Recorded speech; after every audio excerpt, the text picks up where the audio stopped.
ડભોઈ નગરમાં ડ્રેનેજ, પાણી અને બ્યુટિફિકેશનના વિવિધ કામોનું ધારાસભ્ય શૈલેષભાઈ મહેતાની ઉપસ્થિતિમાં ખાતમુહૂર્ત કરવામાં આવ્યું। આપના ધારાસભ્ય આપના આંગણે વિકાસ કાર્યોની હારમાળા સાથે પધાર્યા હોવાનું લોકમુખે બોલાઈ રહ્યું હતું।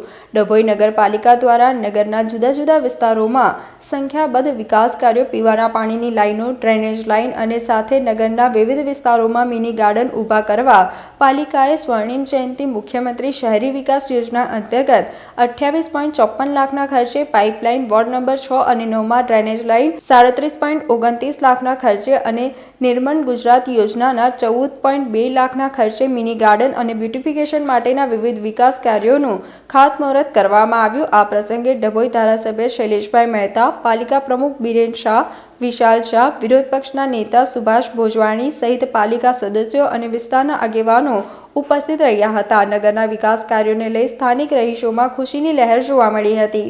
મુખ્યમંત્રી સ્વર્ણિમ જયંતિ શહેરી વિકાસ યોજના હેઠળ આજે અલગ અલગ ઠેકાણે કુલ પાણીની લાઈનો નાખવા માટે 28,54,000 રૂપિયાના 8 કામો ડભોઈ નગરમાં લેવામાં આવ્યા છે અને એવી જ રીતે નિર્મળ ગુજરાત હેઠળ અલગ અલગ કામો બ્યુટિફિકેશનના જે ડભોઈમાં અલગ અલગ ઠેકાણે એમાં 13 જેટલા કામો છે। એમાં 14.2 લાખના ખર્ચે આ કામો લેવામાં આવ્યા છે। આમ 28,54,000